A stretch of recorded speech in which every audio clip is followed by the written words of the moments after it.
ابھی میں نے سورہ فاتحہ کی تلاوت کی اور آپ نے سماعت فرمائی۔ یہ سورہ مبارکہ مصحف کے اعتبار سے تو پہلی سورت ہے ہی، سب کو معلوم ہے، لیکن یہ بھی نوٹ کر لیجئے کہ یہ نزول کے اعتبار سے بھی سب سے پہلی مکمل سورت جو حضور پر نازل ہوئی وہ یہی ہے۔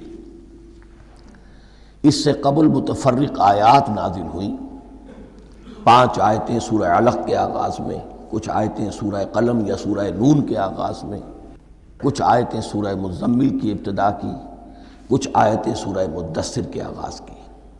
5ویں وحی تقریباً اس پر اجماع ہے کہ یہ سورۃ الفاتحہ کی ہے اور یہ مکمل سورت ہے جو حضور پر نازل ہوئی۔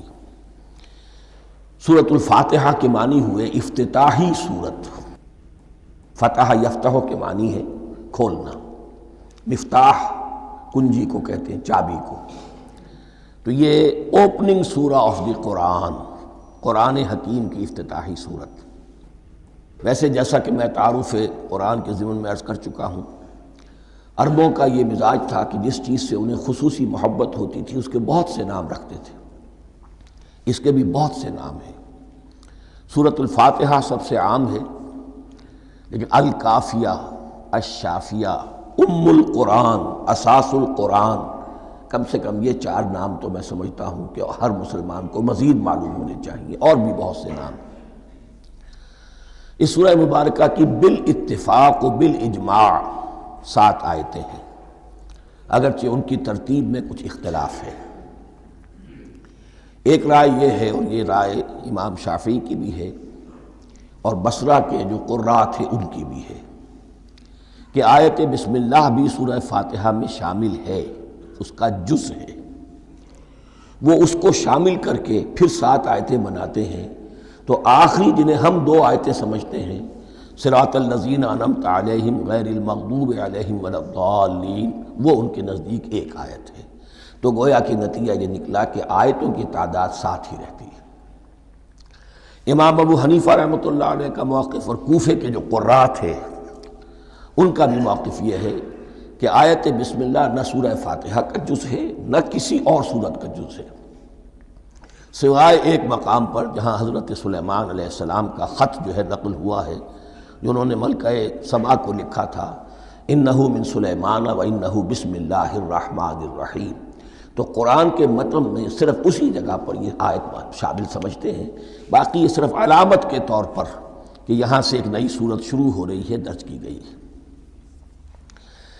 اس سورہ مبارکہ کو الصلاح قرار دیا گیا ایک حدیث میں۔ اس کا جو اسلوب ہے وہ دعا کا ہے، اور دعا کے ساتھ اس کی جو مناسبت ہے، اور پھر اسی کی وجہ سے ہماری نماز کا یہ جزو لا ینفک بنا دیا گیا۔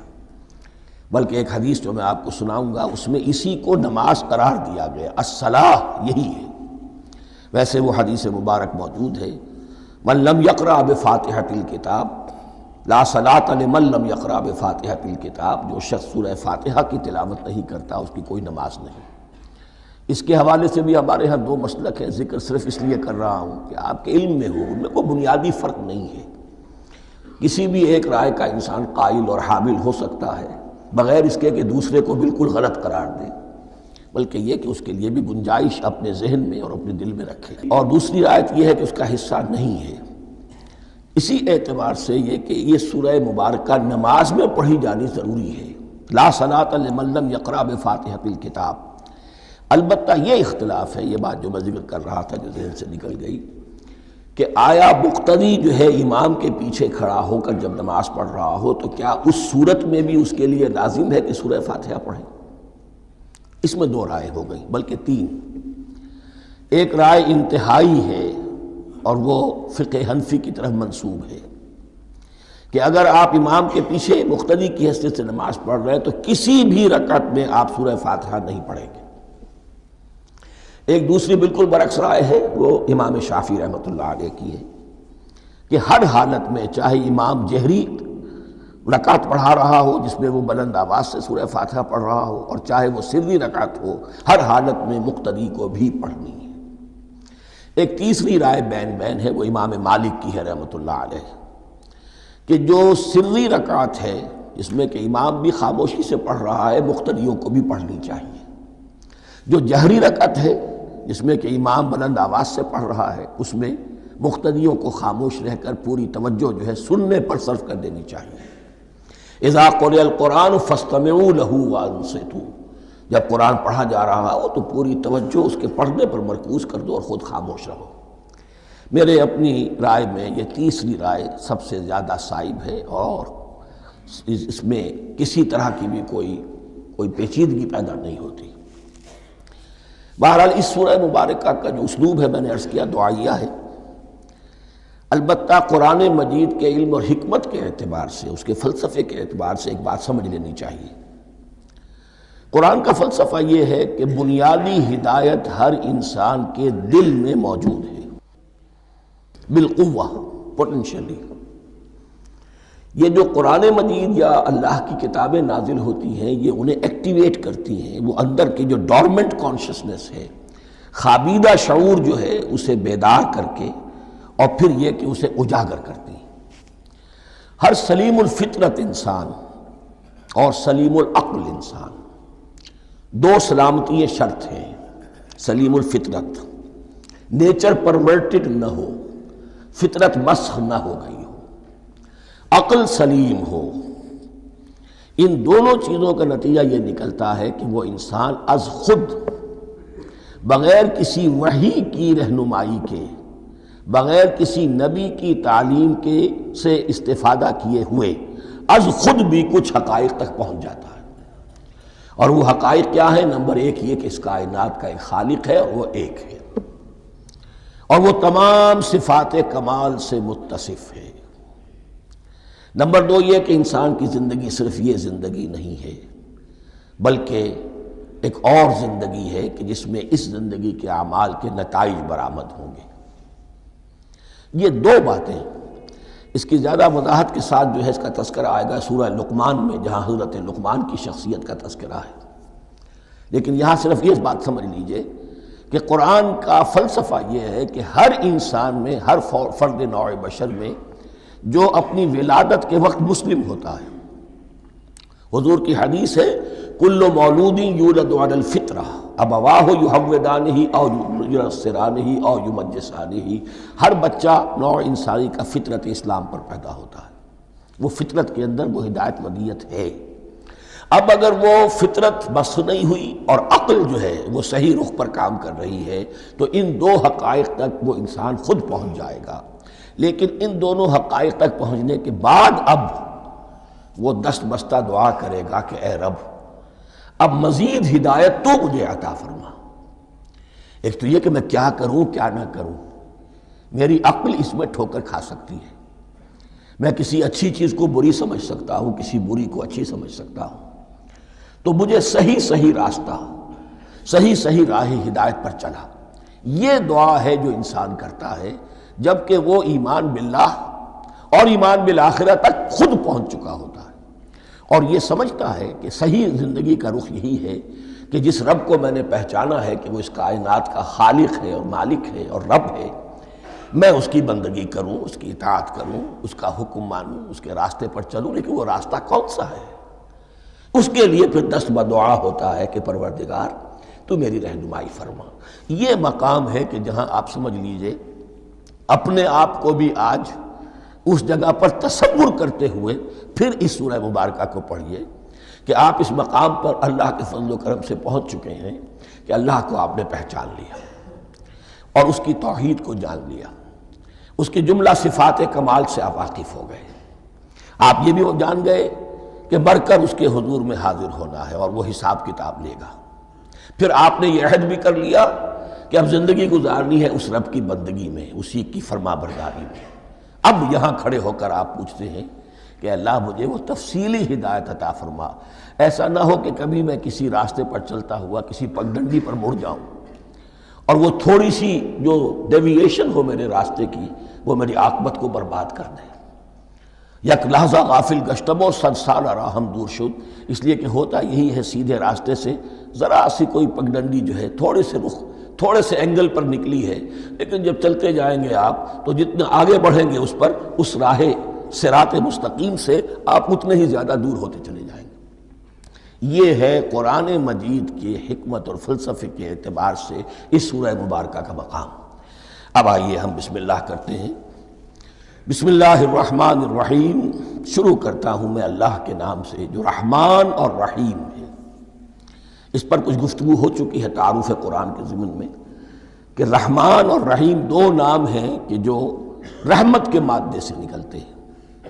رحمان میں اللہ تعالیٰ کی رحمت کا جوش، ہیجانی کیفیت، طوفانی کیفیت، اور رحیم میں اللہ تعالیٰ کی رحمت کا دوام اور تسلسل۔ یہ دونوں کیفیات اللہ کی رحمت میں بیک وقت موجود ہیں، جس کا ہم تصور نہیں کر سکتے۔ ہم سمندر کو دیکھتے ہیں، متلاطم سمندر ہے، اس میں ہیجان ہے، طوفان ہے۔ دریا کو دیکھتے ہیں کہ وہ سکون کے ساتھ چل رہا ہے، خاموشی سے چل رہا ہے، بہہ رہا ہے، بس تسلسل کے ساتھ بہہ رہا ہے۔ ہم ان دونوں کیفیات کو علیحدہ علیحدہ دیکھتے ہیں تو ہمارا ذہن ان دونوں کو بیک وقت اس کا تصور نہیں کر سکتا، تخیل ممکن نہیں۔ لیکن اللہ کی رحمت کی یہ دونوں شانیں مستقلاً ہر وقت موجود ہیں، بیک وقت، اسی لیے ان دونوں کے درمیان کہیں حرف عطف نہیں آئے گا۔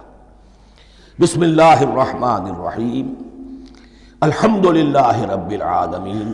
کل حمد، اور حمد کو ذہن میں رکھ لیجئے، حمد مساوی ہے تعریف جمع شکر۔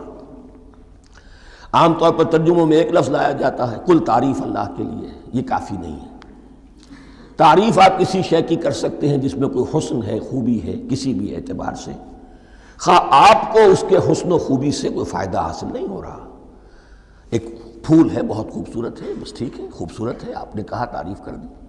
شکر کرتے ہیں آپ اس شے کا جس سے آپ کو کوئی فائدہ پہنچا ہو، استفادہ ہوا ہو، آپ کی کوئی ضرورت پوری ہوئی ہو، آپ کی کوئی مشکل رفع ہوئی ہو۔ اور آپ دیکھیں گے کہ حمد میں یہ شکر کا پہلو غالب ہے۔ جتنی بھی دعائیں ہیں حضور سے منقول، شکر کے مقام پر وہاں حمد آتا ہے۔ بھوک لگی ہوئی تھی، کھانا کھایا، الحمدللہ الذی اطعمنی وسقانی۔ اب یہاں دیکھیے ترجمہ تعریف نہیں، شکر ہے اس اللہ کا جس نے مجھے کھلایا اور پلایا۔ آپ بیت الخلاء سے باہر آئے، نجاستیں آپ سے دور ہو گئیں، طبیعت میں انشراح ہوا، الحمدللہ الذی اذھب عنی الاذی وعافانی۔ وہ شکر ہے اس اللہ کا جس نے اذیت بخش چیزیں مجھ سے دور کر دیں اور مجھے عافیت بخشی۔ تو یہ الحمدللہ رب العالمین، اللہ تعالیٰ کا حسن و کمال اور حسن و جمال اپنی جگہ بھی اس انتہا کا ہے کہ جتنی تعریف اس کا حق ہے ہم کر ہی نہیں سکتے، لیکن اس کے احسانات اور انعامات ہم پر اتنے ہیں کہ ہم ان کو بھی گن نہیں سکتے۔ لہٰذا ایک ہی احصاء ہم نے کر دیا الف لام کے ساتھ، الحمدللہ رب العالمین۔ تمام تعریفیں اور کل شکر اللہ کے لیے ہیں کہ جو تمام جہانوں کا پروردگار ہے، رب ہے، مالک ہے۔ رب میں ایک مفہوم ہوتا ہے ربوبیت کا، اور اس میں مفہوم شامل ہوتا ہے تربیت کا، ربیانی صغیرہ۔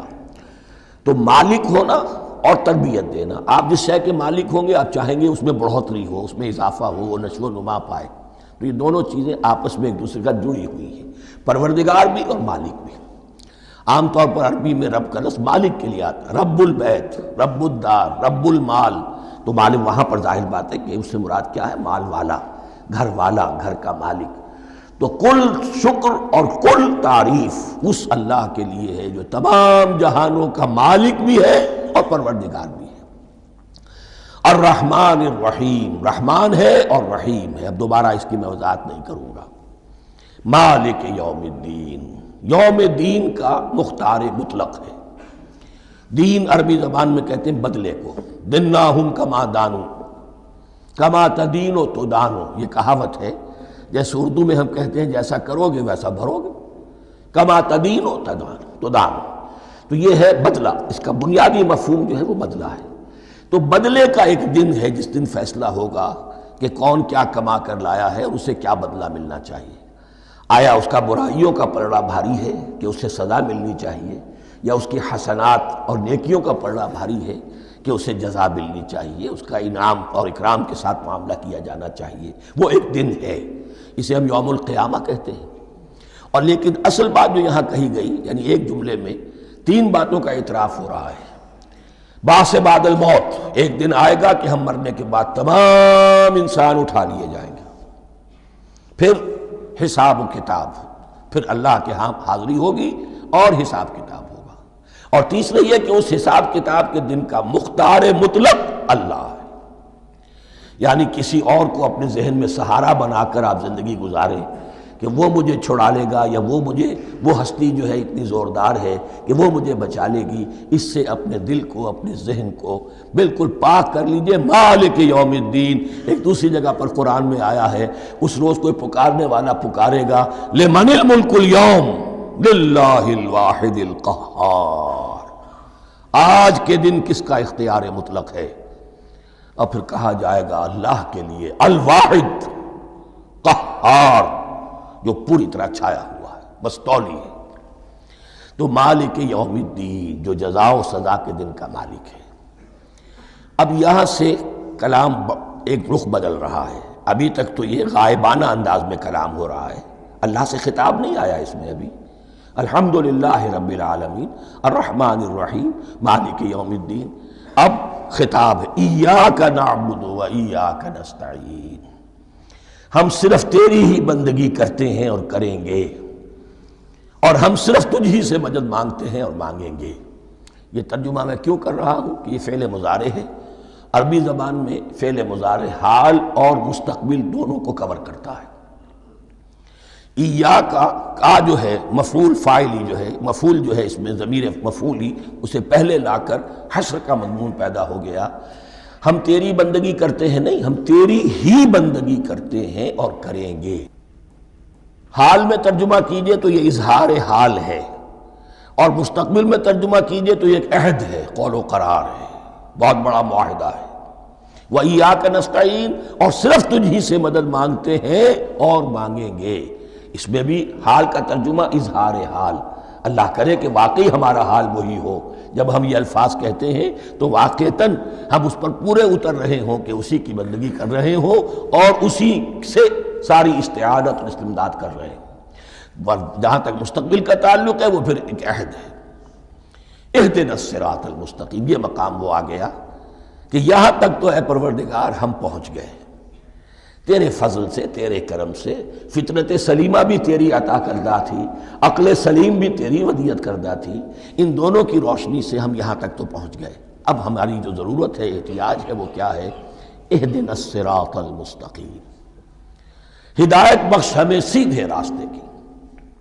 یہاں دو باتیں سمجھ لیجئے، انفرادی سطح پر انسان کے لیے نہ معلوم کتنے مرحلے آتے ہیں ہر روز کہ جس میں وہ ایک چھٹک کر کھڑا ہو جاتا ہے، یہ کروں یا یہ کروں، دو آلٹرنیٹو سامنے آ رہے ہیں، فیصلہ کرنا مشکل ہو رہا ہے، قدم قدم پر ہدایت کی ضرورت ہے۔ اور اجتماعی طور پر نوع انسانی تین بڑے بڑے تمدنی مسائل میں واقعہ یہ ہے کہ تسلیم کر لیا جانا چاہیے کہ عقل انسانی اس کو راستہ نہیں دکھا سکتی۔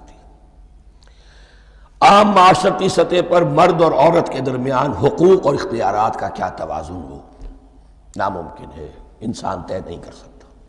انسان یا مرد ہے یا عورت ہے، عورت سوچے گی اپنے جذبات کا، اپنے خیالات کا لحاظ رکھے گی، مرد کے جذبات و احساسات کا اس کا کوئی تصور ہی ممکن نہیں۔ مرد سوچے گا اسے اپنے احساسات معلوم ہے، لیکن یہ کہ عورت کے احساسات سے وہ نابلد ہے، ان کو محسوس کر ہی نہیں سکتا۔ لا محالہ وہ اپنے بارے میں وہ جو بھی نظام بنائے گا اس میں وہ اپنی بالادستی رکھے گا۔ وہ تو ایک ہی ہستی ہو سکتی ہے کہ جو دونوں کی خالق ہے، مرد کی بھی عورت کی بھی، اور اس کو دونوں سے محبت ہے، دونوں کا خیر خواہ ہے، دونوں کا رب ہے، دونوں کو پروان چڑھانا چاہتا ہے۔ اسی طرح فرد اور معاشرہ یا ریاست، حکومت اور ریاست ہمیشہ یہ چاہتی ہے کہ سارے اختیارات ہمارے ہاتھ میں آ جائیں، ٹوٹلیٹیرین سوسائٹی ہو، بس ہم حکم دیں اور لوگ اس پر چلیں۔ افراد یہ چاہتے نہیں، ہمیں آزادی ہونی چاہیے۔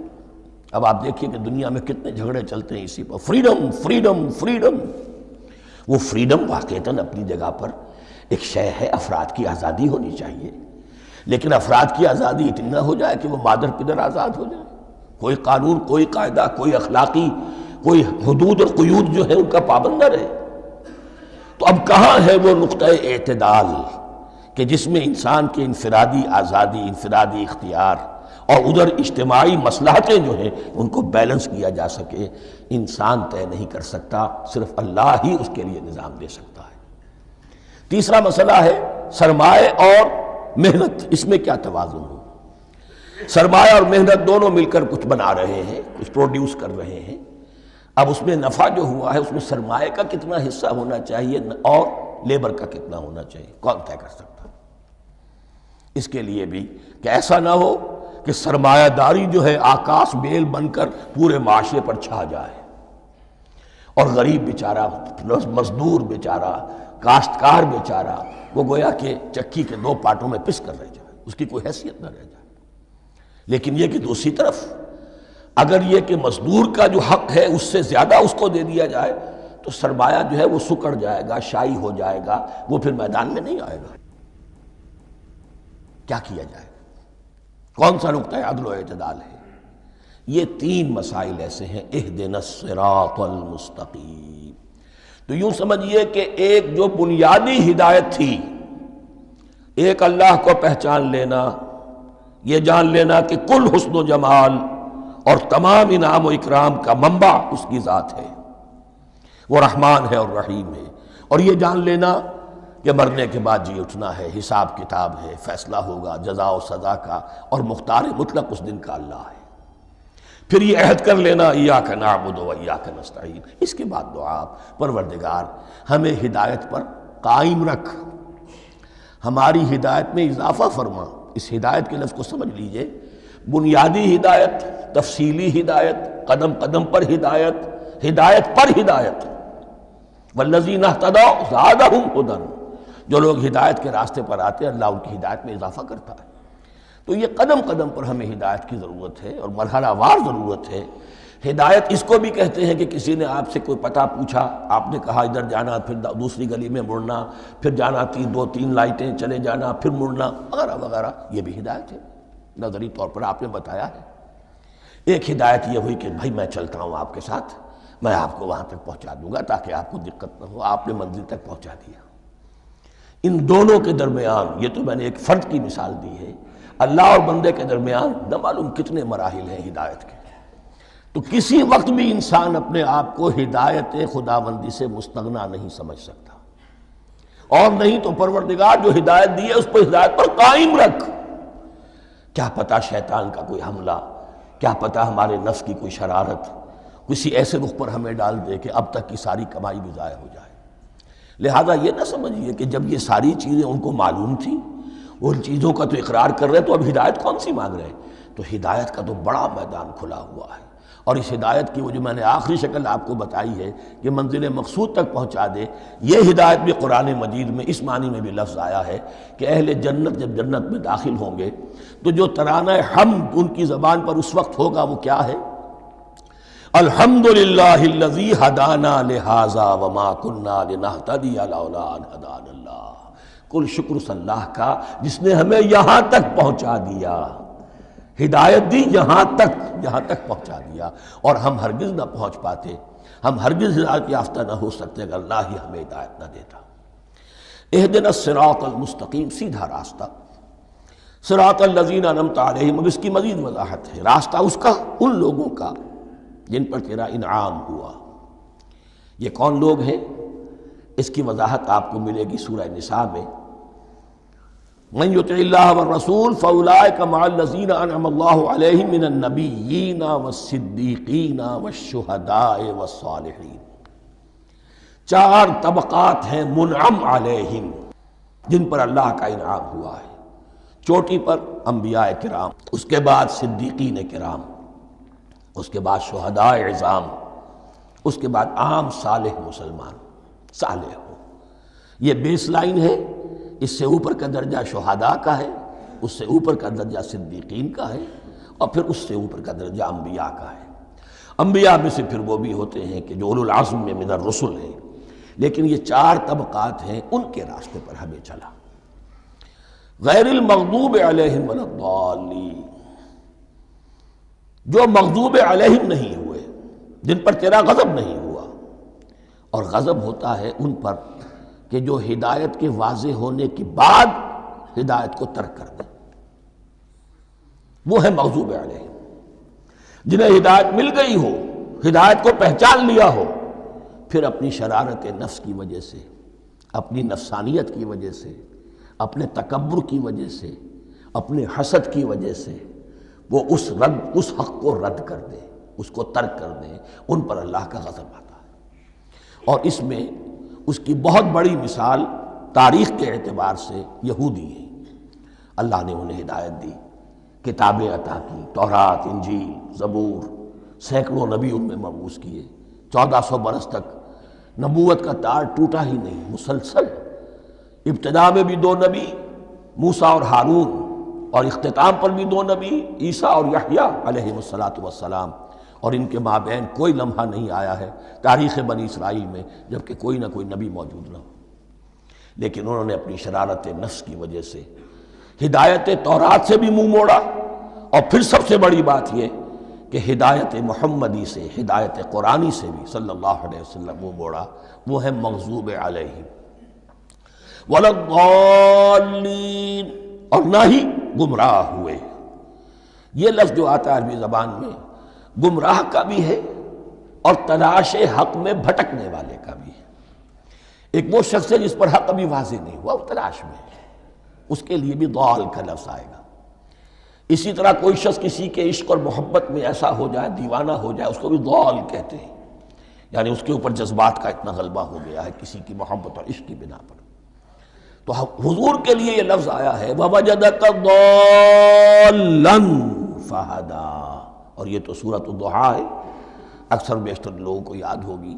تو یہ جو ضال کا لفظ ہے، اس میں سمجھ لیجئے ضروری نہیں ہے کہ وہ گمراہ ہو، بلکہ وہ بھی کہ جو ابھی راہ ہدایت کی طلب میں، اس کے حصول کے لیے اس کی تلاش میں کوشاں ہیں، اور وہ بھی کہ جو کسی مغالطے کی وجہ سے حق سے منحرف ہو جائے۔ یہ بھی جان لیجئے کہ ایک ہے بدنیتی، تکبر، حسد، حق کو جان کر پہچان کر رد کر دینا یا چھوڑ دینا یا ترک کر دینا۔ ایک ہے کسی غلطی میں، کسی جذبات کے اندر آ کر، کسی غلو کے اندر مبتلا ہو کر اور حق سے منحرف ہو جانا۔ اس کی جو سب سے بڑی مثال ہے وہ نصارہ ہے، عیسائی ہے۔ حضرت مسیح کو انہوں نے مانا لیکن غلو کیا۔ یہ لفظ آئے گا آگے، لا تغلو فی دینکم، اپنے دین میں غلو نہ کرو۔ جیسے ہمارے ہاں بھی بعض لوگ ہیں جو حضور صلی اللہ علیہ وسلم کی تعریف میں، حضور صلی اللہ علیہ وسلم کے ساتھ اپنی محبت کے اظہار میں غلو کر جاتے ہیں۔ یہ انتہا درجے کو ہو گیا تھا حضرت مسیح علیہ السلام کے ماننے والوں میں، اور اس کی بنا پر انہوں نے تثلیث کا عقیدہ ایجاد کر لیا اور حضرت مسیح علیہ السلام کو اللہ کا بیٹا بنا دیا۔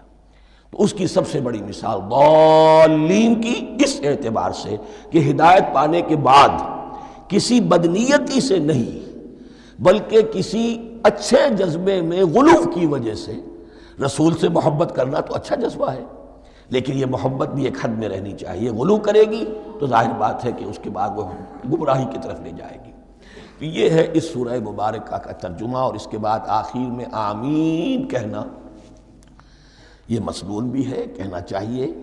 البتہ اختلاف یہاں بھی صرف اتنا ہے کہ نماز میں جب آپ امام کے ساتھ ہیں، وہ اگر جہری قرات کر رہا ہے تو آیا اس کے بعد آپ کو بھی بالجہر کہنا ہے آمین یا نہیں کہنا، یہ اختلاف ہے، ان میں کوئی فرق واقع نہیں ہوتا۔ یہ چیز متفق علیہ کہ کہنا ہے آمین، بلکہ یہ آمین تو یہودیوں میں ہے، یہ آمین جو ہے یہ عیسائیوں میں بھی ہے۔ ان کی بھی جو پریئر، لارڈس پریئر ہے، اس کے بعد آمین، وہ آمین کہتے ہیں، وہ فرق، وہ لفظ ایک ہی ہے، اس لیے کہ عبرانی زبان اور عربی زبان، یا تو ہم یہ کہہ سکتے ہیں کہ دونوں بہنیں ہیں، کوئی ایک مشترک زبان تھی ان کی ماں جس کی یہ 2 بیٹیاں ہیں، اور یا یہ کہنا پڑے گا کہ عربی زبان کی ماں جو ہے وہ عبرانی زبان ہے۔ بہرحال بڑا قریبی رشتہ عربی کا اور عبرانی کا ہے، اس اعتبار سے وہ آمین۔ اب آپ کو معلوم ہے ہم السلام علیکم وہ کہتے ہیں، وہ سلام کہتے ہیں، فرق کیا ہے؟ وہ تو تلفظ کا فرق ہے۔ اسی طریقے سے اور بہت سے الفاظ ہیں، میں بعد میں بتا۔ اب میں اس سورہ مبارکہ کے بارے میں خاص حدیث آپ کو سنانا چاہتا ہوں، اور اسی سے در حقیقت جو امام ابو حنیفہ کا موقف ہے رحمۃ اللہ علیہ، اس کی حقانیت مزید مبرہن ہو جائے گی۔ یعنی کیا کہ آیت بسم اللہ سورہ فاتحہ کا جز نہیں ہے۔ سورہ فاتحہ الحمدللہ رب العالمین سے شروع ہوتی ہے۔ وہ میں آپ کو بتانا بھول گیا کہ جن کے نزدیک یہ سورت کا جز ہے، وہ پھر جہری قرات میں بسم اللہ الرحمن بھی بلند آواز سے کہیں گے، اور جن کے نزدیک یہ سورہ فاتحہ کا جز نہیں ہے وہ نہیں کہیں گے، وہ الحمدللہ رب العالمین سے قرات کریں گے، تو کوئی فرق نہیں ہے بنیادی۔ یہ حدیث جو ہے یہ مسلم شریف میں ہے اور حدیث قدسی ہے، اس کے راوی حضرت ابو ہریرہ ہیں رضی اللہ تعالی عنہ، اور اس حدیث نے اس صورت کے مضامین کا نہایت عمدہ تجزیہ کر دیا ہے۔ حدیث کے الفاظ سن لیجئے، قسمت الصلاۃ بینی و بین عبدی نصفین۔ اللہ تعالیٰ فرما رہے ہیں، حدیث قدسی ہے، میں نے نماز کو، صلاۃ کو اپنے اور اپنے بندے کے درمیان آدھا آدھا تقسیم کر لیا، فنصفها لی ونصفها لعبدی، اس کا نصف جو ہے وہ میرے لیے ہے اور نصف جو ہے وہ میرے بندے کے لیے ہے، وَلِعَبْدِي مَا سَأَلَ، اور جو میرے بندے نے مانگا میں اسے دوں گا، میرا وعدہ ہے یا میں نے اسے دیا۔ اس کے بعد اس کی تفصیل آتی ہے، اذا قال العبد، جب بندہ کہتا ہے الحمدللہ رب العالمین، قال اللہ حمدنی عبدی، جب بندہ کہتا ہے الحمدللہ رب العالمین، اللہ فرماتا ہے میرے بندے نے میری حمد کی۔ وَإِذَا قَالَ الرَّحْمَٰنِ الرَّحِيمِ قَالَ اللَّهُ اثْنَىٰ عَلَيَّ عَبْدِي، جب بندہ کہتا ہے الرحمن الرحیم، اللہ فرماتا ہے میرے بندے نے میری ثنا کی۔ وَإِذَا قَالَ مَالِكِ يَوْمِ الدِّينِ قَالَ اللَّهُ تَعَالَىٰ مَجَّدَنِي عَبْدِي، میرے بندے نے میری تمجید بیان کی، میری بزرگی بیان کی۔ اب یہ تین آیتیں ہو گئیں، تینوں میں اللہ کی حمد ہے، ثنا ہے، تمجید ہے، یہ تین آیتیں خالص اللہ کے لیے ہو گئی۔ اب چوتھی آیت آئی، ایاک نعبد و ایاک نستعین، اس کے بارے میں جب بندہ کہتا ہے اذا قال العبد ایاک نعبد و ایاک نستعین، قال اللہ تعالی ھذا ما بینی و بین عبدی ولعبدی ما سأل، یہ میرے اور میرے بندے کے درمیان ہے۔ یہ تو یوں سمجھئے کہ یہ گرہ لگ گئی ہے میرے اور میرے بندے کے مابین، اس نے مجھ سے قول و قرار کیا ہے، اس نے میری بندگی کا اعتراف کیا ہے، اس نے تسلیم کیا ہے کہ میری ہی بندگی کرتا ہے اور کرے گا، اور مجھ سے مدد چاہیے ہے۔ ھذا ما بینی و بین عبدی، یہ معاہدہ ہے، معاہدہ دو فریقوں کے مابین ہوتا، یہ میرے اور میرے بندے کے مابین ہے۔ وَلِعَبْدِي مَا سَأَلَ، اور میں نے اپنے بندے کو دیا جو اس نے مانگا، وہ میری مدد چاہتا ہے، میری مدد اس کے شامل حال رہے گی۔ فَإِذَا قَالَ، اور جب بندہ کہتا ہے اهْدِنَا الصِّرَاطَ الْمُسْتَقِيمَ صِرَاطَ الَّذِينَ أَنْعَمْتَ عَلَيْهِمْ غَيْرِ الْمَغْضُوبِ عَلَيْهِمْ وَلَا الضَّالِّينَ، قَالَ اللَّهُ تَعَالَى هَذَا لِعَبْدِي وَلِعَبْدِي مَا سَأَلَ، یہ تین آیتیں یہ میرے بندے کے لیے، اهْدِنَا الصِّرَاطَ الْمُسْتَقِيمَ، اسی صراط مستقیم کی وضاحت ہے مثبت، صراط الذین انعمت علیہم، اسی صراط المستقیم کی وضاحت ہے منفی انداز میں، غیر المغضوب علیہم ولا الضالین، یہ سب میرے بندے کے لیے ہے اور میں نے اپنے بندے کو دیا جو اس نے مانگا۔ اس کو میں نے ایک مرتبہ یہ ترازو کی شکل میں اس کو لکھوایا تھا، دیکھیے یہ ایاک نعبد و ایاک نستعین، یہ ہے وہ ترازی کی وہ ڈنڈ، واو جو ہے ایاک نعبد و ایاک نستعین، واو جو ہے گویا کہ وہ مٹھ ہے جس سے کہ ترازو کو پکڑا جاتا ہے۔ ادھر ایک پلڑا ہے جس کی تین آیتیں ہیں، الحمدللہ رب العالمین الرحمن الرحیم مالک یوم الدین، اس کا نتیجہ کیا نکلا؟ ایاک نعبد۔ آپ نے شاید یہ سنا بھی ہو، ایک بہت ہی عمدہ قرات کا جو ریکارڈ ہے قاری عبدالباسط عبدالصمد کا، وہ یہیں سے چل کر سورہ فاتحہ کی قرات کر کے ایاک نعبد پر آ کر رکتا ہے، الحمدللہ رب العالمین الرحمن الرحیم مالک یوم الدین ایاک نعبد، گویا کہ یہاں یہ صورت بالکل ہاف ہو گئی ہے، تین آیتوں میں اللہ کی حمد ہے، ثنا ہے، تمجید ہے، جس کا نتیجہ ہم تیری ہی بندگی کرتے ہیں، تیری ہی اطاعت کریں گے۔ لیکن اب اس کے بعد سوال ایاک نستعین، اسی کی جو استعانت کیا درکار ہے ہمیں؟ ہدایت، ہدایت سب سے بڑی استعانت ہے، ہدایت ہی تو سب سے بڑی مدد ہے۔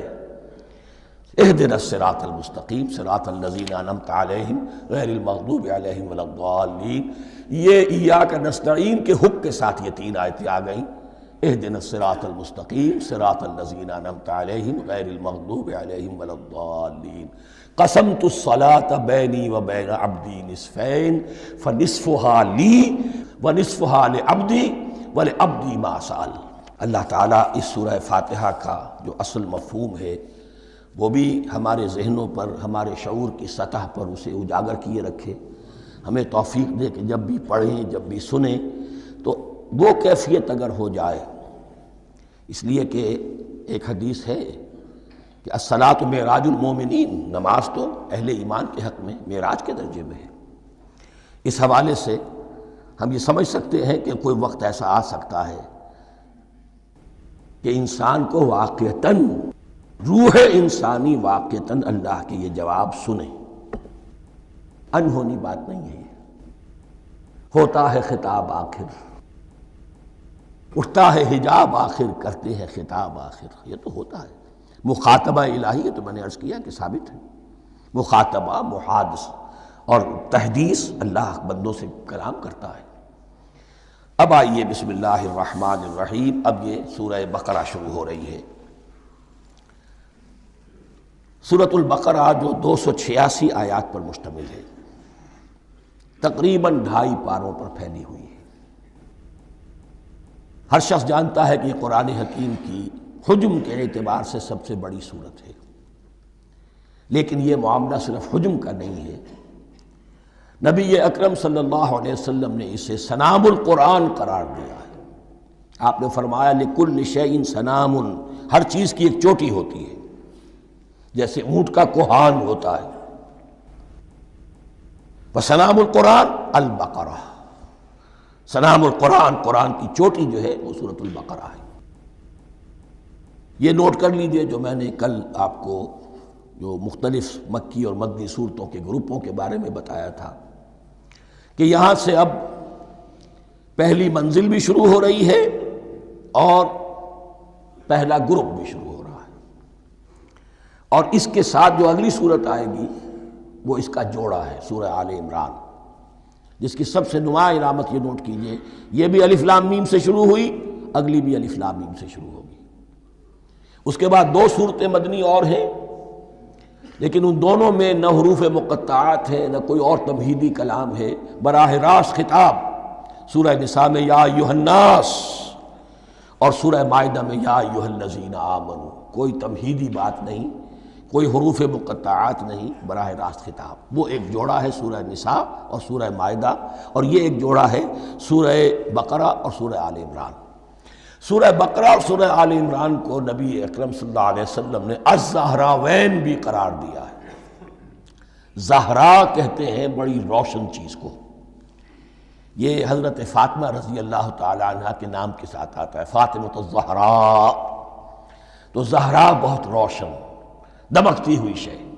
الزہراوین، یہ 2 نہایت دمکتی ہوئی صورتیں ہیں جو قیامت کے دن 2 بدلیوں کی شکل میں ظاہر ہوں گی، حضور نے فرمایا، اور جو لوگ ان صورتوں سے محبت کرتے تھے ان پر سایہ کریں گی۔ اللہم ربنا اجعلنا منہم، ہمیں اللہ تعالیٰ ان میں شامل فرما دے۔ اس سورہ مبارکہ کو 2 حصوں میں تقسیم سمجھیے۔ ویسے تو یہ کہ رکوع آئیں گے، پارے بھی بدلیں گے اس میں، لیکن حصے 2 ہیں۔ پہلے حصے میں اصل روح سخن سابقہ امت مسلمہ سے ہے، یہود سے، بنی اسرائیل سے۔ دوسرے حصے میں اصل خطاب موجودہ امت مسلمہ سے ہے، امت محمد سے صلی اللہ علیہ وسلم۔ پہلے حصے میں 18 رکوع ہیں لیکن آیات 152 ہیں، دوسرے حصے میں 22 رکوع ہیں لیکن آیات 134 ہیں۔ گویا کہ اس سے آپ کو توازن نظر آئے گا کہ اگرچہ ادھر رکوعوں کی تعداد کم ہے 18، لیکن آیات کی تعداد زیادہ ہے 152۔ دوسرے حصے میں رکوعوں کی تعداد زیادہ ہے 22، لیکن آیات کی تعداد 134۔ اسی لیے اس کا ایک نام میں نے تجویز کیا ہے، وہ اس لیے تاکہ کچھ حقائق آپ کے ذہنوں میں ان ناموں کے حوالے سے بھی انشاءاللہ محفوظ ہو جائیں گے۔ سورۃ الامتین، 2 امتوں کی سورت، اس لیے کہ تقریباً نصف اس کی ساری بحث جو ہے، مرکزی بحث وہ سابقہ امت مسلمہ بنی اسرائیل، اور دوسرا نصف اس میں سارا خطاب وہ ہے موجودہ امت مسلمہ یعنی امت محمد صلی اللہ علیہ وسلم۔ اس کا جو پہلے 18 رکوع ہیں یا پہلا حصہ ہے، اس کے اندر ڈویژن فردر ہوگی ورٹیکل، عمودی، پہلے 4 رکوع، پھر 10 رکوع، پھر 4 رکوع۔ لیکن جو 22 رکوع ہیں دوسرے حصے کے، دوسرے نصف کے، اس میں ڈویژن جو ہے جو ہاریزونٹل ہے، وہ افقی تقسیم ہے، عمودی نہیں، افقی۔ وہ میں بعد میں بیان کروں گا جب ہم وہاں پہنچ جائیں گے۔ ان کو پہلے سمجھ لیجئے کہ اس پہلے حصے کی جو تقسیم میں نے کی ہے، پہلے 4 رکوع، پھر 10 رکوع اور پھر 4 رکوع۔ پہلے 4 رکوع یوں سمجھیے کہ پورے قرآن مجید کے لیے اس کی حکمت اور فلسفے کا جو حصہ مکی قرآن میں بیان ہو چکا تھا اس کا خلاصہ ہے۔ جب یہ صورت نازل ہو رہی ہے تو یہ تو مدینہ میں حضور تشریف لا چکے ہیں، 12-13 سال جو ہے گزر چکے ہیں، اور ان 12-13 سالوں کے دوران 2/3 قرآن نازل ہو چکا ہے۔ اس میں جو بھی حکمت، فلسفہ اور بنیادی دعوت، یہ جو چیزیں مکی قرآن میں بیان ہوئیں، ان کا خلاصہ نچوڑ نکال کر یہاں 4 رکوعوں میں رکھ دیا گیا۔ اگرچہ ان میں بھی جب گہرائی میں آپ دیکھیں گے تو روح سخن جو ہے وہ بنی اسرائیل کی طرف ہے، وہ میں بعد میں عرض کروں گا، لیکن اضافی طور پر یہ سمجھ لیجئے کہ پورے مکی قرآن کے حکمت اور پیغام کا خلاصہ ان 4 رکوعوں میں۔ پھر 10 رکوع ہیں جن میں براہ راست خطاب ہے سابقہ امت مسلمہ، یا بنی اسرائیل۔ اس کے بھی 2 حصے ہیں۔ پہلے ایک رکوع میں دعوت ہے، بڑا انداز اس کا بڑا پیارا ہے، اس میں دعوت ہے، ایمان لاؤ محمد پر صلی اللہ علیہ وسلم۔ اور اس کے بعد 9 رکوع ہیں ملامت کے، ملامت، تنقید، تم نے یہ کیا اور یہ کیا اور یہ کیا، ہم نے یہ احسان کیے، یہ احسان کیے، یہ احسان کیے، تم نے یہ ناشکری کی، یہ ناشکری کی، یہ ناشکری کی۔ اور اس سب کا نتیجہ آخری 4 رکوعوں میں ہے کہ اب تمہیں اس منصب سے معزول کیا جا رہا ہے جس پر تم 2000 برس تک فائز رہے ہو، اور تمہیں ہٹا کر اب ایک نئی امت محمد کی شکل میں جو وجود میں آ چکی ہے صلی اللہ علیہ وسلم، اسے اس پر فائز کیا جا رہا ہے۔ اور اس کی علامت کے طور پر اسے میں کہا کرتا ہوں کورونیشن، تاج پوشی۔ ایک امت معزول، دوسری امت اس کا نصب ہو رہا ہے، اس کی تاج پوشی کے لیے سمبل، علامت کیا ہے؟ قبلہ تحویل۔ وہ قبلہ یروشلم سابقہ امت کا قبلہ اب ادھر رخ نہیں ہوگا، اب اہل توحید کا قبلہ یہ مکے کی طرف ہوگا، بیت اللہ کی طرف ہوگا۔ تو تحویل قبلہ کا مضمون ہے جو ان 4 رکوعوں میں آتا ہے۔ تو یہ میں نے تھوڑی سی تمہید جو ہے آپ کے سامنے رکھ دی ہے۔ اب بسم اللہ کیجئے۔ بسم اللہ الرحمن الرحیم۔ الف لام میم۔ الف لام میم یہ حروف مقطعات ہیں، یہ علیحدہ علیحدہ پڑھے جاتے ہیں، علم نہیں پڑھ سکتے اس کو۔ الف لام میم، ہا میم ہے، ہا علیحدہ میم علیحدہ، اگرچہ لکھے ہوئے ہوتے ہیں جڑے ہوئے، کاف ہا یا عین صاد لکھے ہوئے جڑے ہوئے، پڑھے جائیں گے علیحدہ علیحدہ، قطع علیحدہ کرنا۔ تو حروف مقطعات، ان کے بارے میں ایک بات تو جو ہے اجماعی ہے، سب کے نزدیک مسلم ہے، ان کا کوئی حتمی مفہوم اور ان کے حتمی معنی کسی کو معلوم نہیں سوائے اللہ اور اس کے رسول کے۔ اس معنی میں یوں بھی کہا گیا یہ کوڈ ورڈز ہیں، جیسے کہ کوئی میسیجز جو ہیں ادھر ادھر بھیجے جاتے ہیں، سیکرٹ میسیجز، تو کچھ کوڈ ورڈز ہوتے ہیں جس سے سمجھ میں آتا ہے کہ یہ بات واقعتاً صحیح سورس سے آ رہی ہے، واللہ عالم۔ لیکن اس کا کوئی مفہوم اور اس کے معنی جو ہیں وہ اتفاق اس پر ہے، اگرچہ بعض حضرات نے کچھ اپنی سی کوشش کی ہے، کچھ مفہوم جو ہے بنانے کی، وہ اپنی جگہ پر ہے، لیکن یہ کہ کسی حضرت عبداللہ ابن عباس رضی اللہ تعالی عنہما نے بعض ایسی کوششیں کی ہیں، لیکن ان کی رائے کو بھی ان کی ذاتی رائے سمجھا گیا ہے، امت نے اسے قبول نہیں کیا۔ اجماع اور کنسنسس اسی پر ہے کہ اس کے معنی اور مفہوم کسی کو معلوم نہیں سوائے اللہ اور اس کے رسول کے۔ البتہ بعض چیزیں ایسی ہیں کہ وہ اگر نوٹ کر لی جائیں تو شاید آئندہ اس میں کچھ راز کھلنے کے امکانات پیدا ہو جائیں، دیکھیے عربی زبان کے جو الفابیٹس ہیں ان کی تعداد 29 ہے یا 28 ہے، میں بتا چکا ہوں۔ الف اور حمزہ کو ایک سمجھے تو 28 ورنہ 29۔ پہلی بات یہ نوٹ کیجئے، قرآن حکیم کی 114 صورتوں میں سے 29 صورتوں میں ان کے شروع میں یہ حروف مقطعات آئے ہیں۔ دوسری بات یہ کہ اس میں 28 کا نصف کیجئے تو 14 استعمال ہوئے، 14 نہیں استعمال ہوئے، بالکل آدھی تعداد استعمال ہوئی ہے۔ تیسرے یہ کہ جو شروع اور آخر اور درمیان 3 حصوں میں تقسیم کر دیجئے آپ، 9 9 9 پلواڑی 27، ایک طرف 10 رہ جائیں گے۔ پہلے حصے میں سے بہت کم حروف لیے گئے، بہت کم۔ آخری حصے کے تقریباً تمام حروف ہیں، تقریباً۔ درمیانی حصہ وہ ہے کہ جس میں آپ نے دیکھا ہے کہ عربی میں جوڑوں کی شکل میں ہے، صاد ضاد، فرق کیا ہے نقطے کا، سین شین، فرق کیا ہے نقطوں کا، را زا، فرق کیا ہے نقطے کا۔ تو جو بھی نقطے والا لفظ ہے وہ نہیں لیا گیا، اور جو بغیر نقطے کے غیر منقوط ہے وہ لیا گیا۔ پھر اس میں 3 صورتیں ہیں جن میں ایک ایک حرف آیا ہے، سورہ قاف، سورہ نون، سورہ صاد۔ پھر صورتیں ہیں جن میں 2 2 آئی ہیں، جن میں 3 3 آئے ہیں، پھر 4 4 آئے ہیں، 2 ہی صورتیں ہیں جن میں 4 4 ہیں، اور 2 ہی صورتیں جن میں 5 5 ہیں۔ تو یہ ہے صرف یوں سمجھیے کہ اعداد و شمار۔ اس کے حوالے سے کچھ آدمی غور کرے تو شاید کوئی بات نکلے۔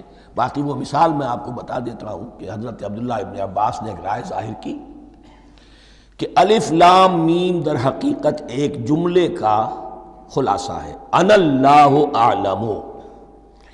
پہلا لفظ انا، اس کا الف لے لیا، درمیانی لفظ اللہ، اس کا درمیانی لام لے لیا، تیسرا لفظ اعلم، یہ آخری لفظ ہے، آخری حرف میم لے لیا، انا اللہ اعلم، میں اللہ جانتا ہوں، واللہ اعلم، واقعتاً اللہ ہی جانتا ہے۔ یہ حضرت عبداللہ ابن عباس کی رائے ہے، لیکن اگرچہ انہیں حبر الامت مانا گیا ہے، لیکن یہ کہ ان کی اس رائے کو بھی اکثر و بیشتر مفسرین نے قبول نہیں کیا۔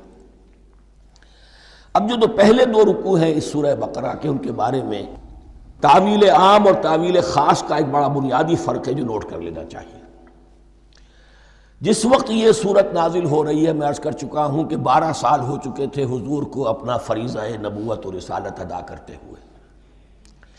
ایک جماعت اچھی بھلی تیار ہو چکی تھی جنہوں نے حضور کی دعوت پر لبیک کہا، ایمان لائے اور آپ کی تعلیمات پر عمل کیا۔ وہ ایک گروہ موجود تھا، یہ ابو بکر ہے، یہ عمر ہے، یہ عثمان ہے، یہ طلحہ ہے، یہ زبیر ہے، یہ عبد الرحمن ابن عوف ہے، یہ مصعب بن عمیر ہے، دیکھ لو۔ اور ایک گروہ وہ تھا کہ جو حق کو جان کر پہچان کر محض اپنی ضد اور ہٹ درمی کی باعث وہ کفر پر اڑ گیا تھا۔